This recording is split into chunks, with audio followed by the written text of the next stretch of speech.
Greetings, lords and ladies. As promised, this is my impressions video of Dragon Age The Veilguard. Now, I'm not even sure where to start, because Dragon Age The Veilguard has been a bit weird for me. So let me start with the fact that I have a little over 15 hours clocked into the game, and I had initially thought maybe I should get 20-25 before I make an impressions video. But then I thought maybe that won't change very much. If anything I have to say, I'll just stick with this. And on top of that, I probably have, factually speaking, more like 12 hours of gameplay, for reasons I'm about to complain about. So let's start with my initial impressions of the character creator, the much vaunted character creator. For quite some time we were told again and again that this is one of the best character creators out there, and I have to strongly disagree with this. This character creator is average to below average. Now, if you want to make a male character, then you're good to go. And this kind of plays into what I'm about to tell you.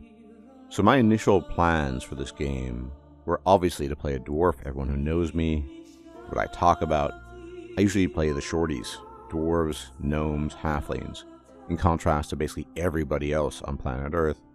Oftentimes they have great bonuses that accompany them in certain games, such as in Baldur's Gate 3.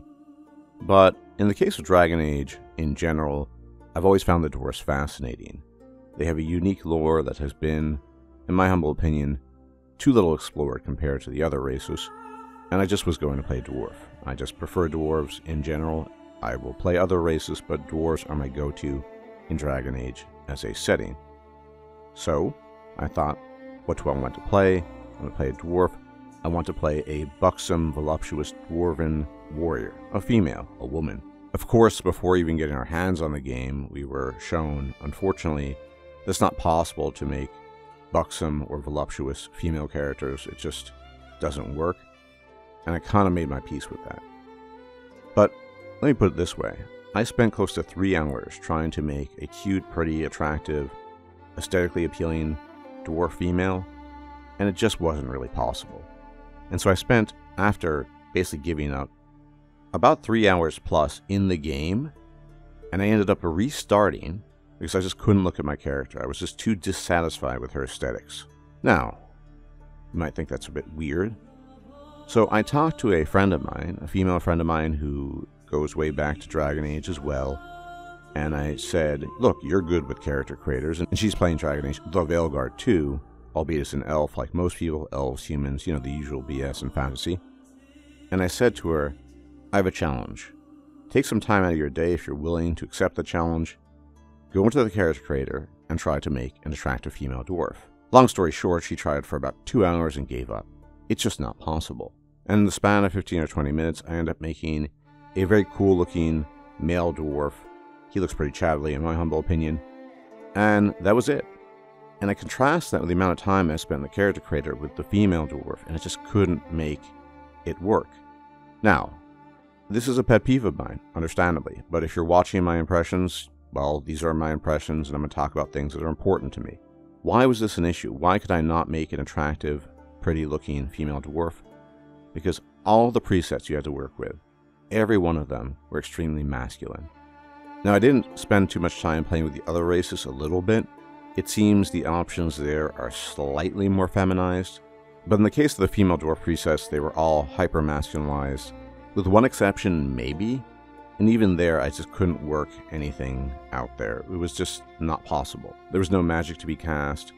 So between me and my friend, we probably spent close to 4 hours in the character creator, and nothing came of it in terms of making an attractive, pretty dwarf lady.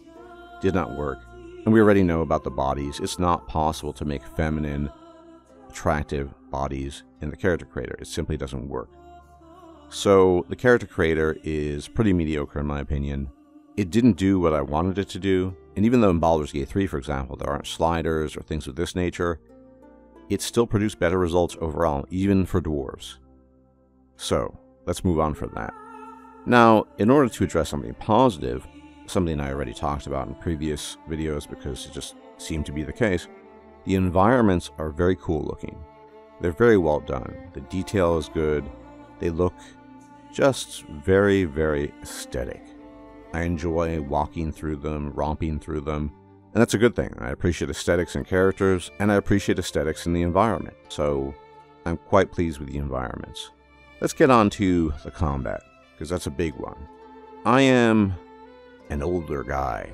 I like tactical RPG combat.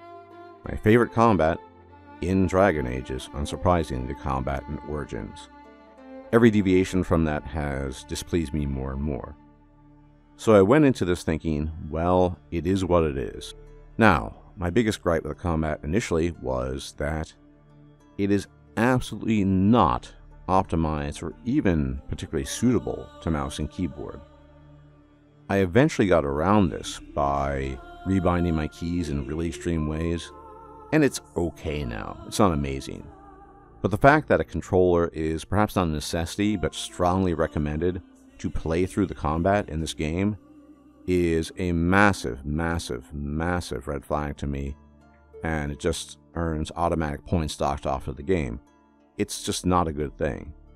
You can have your console ports, which is what this game is, but please don't punish people using mouse and keyboard in order to enjoy the gameplay. But as I said, I had made my peace with it. Initially I hated it, and I thought, okay, let me just dive into this as deeply as I can, and the combat is kind of fun. It's very button mashy, as I predicted. It has just completely over-the-top silly moves. I'm playing a warrior, and you're summoning fire from the sky, or smashing into the ground like Hulk. It's just very, very weird to my sensibilities. Which is okay, I guess. I know it is modeled after something like God of War or a proper action game. And like I said, it's fun. There's some weight and heft to it. I'm playing mostly sword and board, and I do enjoy smacking the enemies with my shield and throwing the shield, which is a kind of cool feature. Already now, 12 plus hours in of actual gameplay, I can see it beginning to wear on me. I can imagine 60 or 70 hours in, I will be completely fed up with the combat. I happen to be playing on Nightmare. I got used to it, and it's not very difficult. That's another complaint people have, and I kind of noticed that. It's pretty easy.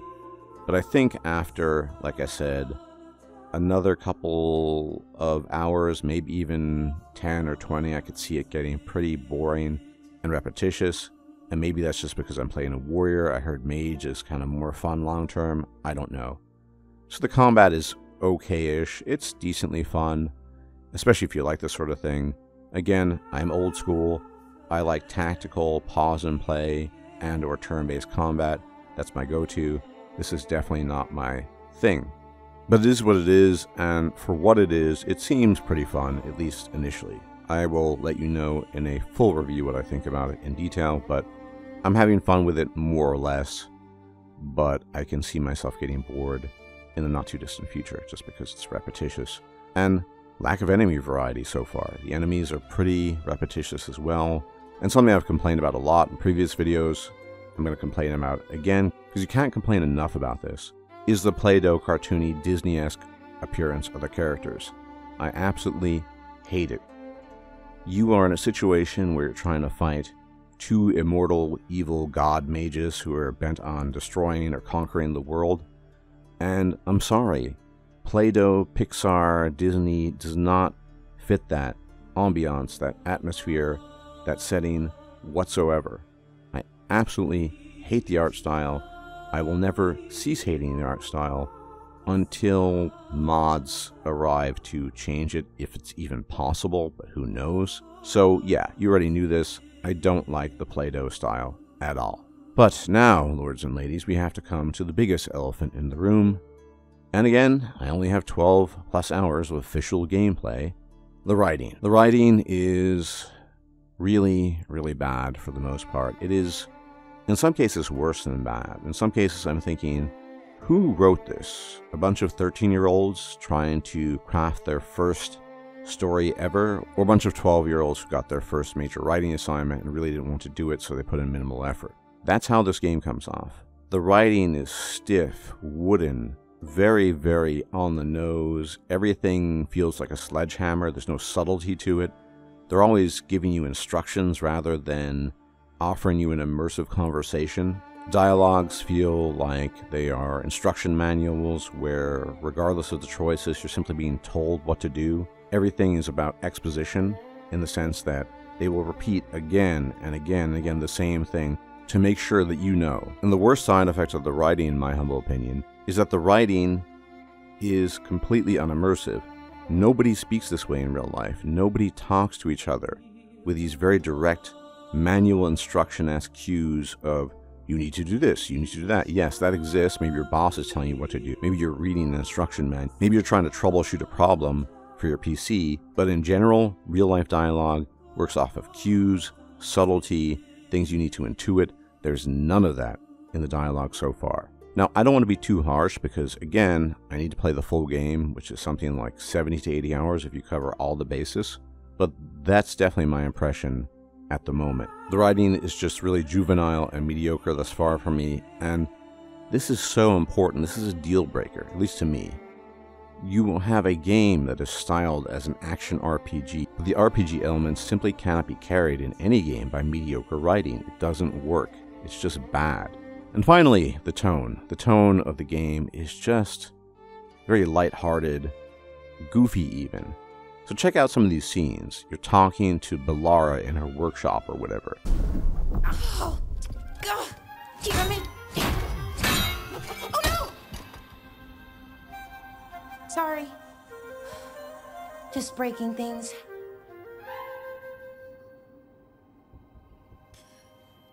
Take a deep breath. Let's talk this through. I wish I could, but I can't. Not right now. My thoughts just keep bouncing around, won't line up.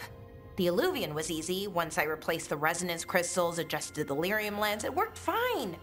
I mean, I had to realign the matrices, but it just worked. Not like this thing. You don't give yourself enough credit. You're smart. You'll figure it out. Well, thank you for thinking that. It sounds like Disney, it feels like Disney, but it's not Disney. And check out this really goofy flirting with Scout Harding. Isatuna, what exactly are you proclaiming? They don't remember. No one remembers. We don't even know what we lost. You're not hearing a word I'm saying, are you? Uh-huh. You know you're adorable, right? Sure, whatever you think is best. Huh. What? What's happened? I said, you're adorable. You're poking fun at me. Maybe a little. Not that you're not adorable. Anyway, is everything okay? Nobody in real life flirts this way. It's so over the top. It reminds you of what a 15-year-old might say. And I don't even care about romance, but this is just plain, out and out, dorky. As I said, no subtlety, over the top, and juvenile. So, what can I say? I don't want to be too harsh on the game yet, because I haven't finished the game. I'm 12 hours plus in, technically, and there's a lot more to go. But if the trajectory of this game, with its tone, with the writing, especially the writing, which is just not good, it seems so incompetent, so unprofessional, just bad. If that continues, the whole game is going to be ruined for me. Because like I said, I can see the combat beginning to wear on me slowly, that 20, 40 hours in, it might get really boring and repetitious. Same shield smash, same move, same this and that. Okay, then you combine that with the issue of lack of enemy variety. And then you're just playing a game, and the writing and the dialogue, with its wooden lack of subtlety, is just hitting you over the head. It's not engaging, it's not interesting. Oh, and I forgot to mention, I'm way too early to make this statement, technically, but so far it doesn't feel like Rook is an actual person. All the lines that he gives, whether they're sort of angry, aggressive, smart, witty, joking that is, or nice guy, they're all the same. There's very little difference between them. The tone of the voice acting does not change whatsoever, and my God, is the voice acting at times just really bad. But again, small sample size, I need to wait and experience more. But overall, I am not really feeling this game as a Dragon Age game. And even if it weren't a Dragon Age game, and my investment in this game is almost entirely based on the lore, I want to see the big questions answered. Where does the Blight come from? Who exactly were the Evanuris? Who were the forgotten ones? What about the Titans? All these questions, I want to see them answered. That's why I'm playing this. But Dragon Age game or not, this is not a mature game, and I'm just not feeling it, at least not yet. Now, I've heard that the game could possibly get better as you continue to play. I've heard especially that the last 5 hours or so are quite good. But this smacks of something related to Starfield. You remember back in the day that people would say, just play another 20 hours, just play another 50 hours, and the game gets good. I don't know. I'm doubtful, I'm skeptical, but I will play this game. I will complete the game in as thorough a manner as possible, and I will put out a full review eventually. That is my commitment, but so far I'm not feeling it. And as always, thank you for tuning in. If you like my videos and you like my takes, you can leave a like, comment, share, and subscribe. It's much appreciated, as it really helps out the channel. And I'll check you out next time. Take care.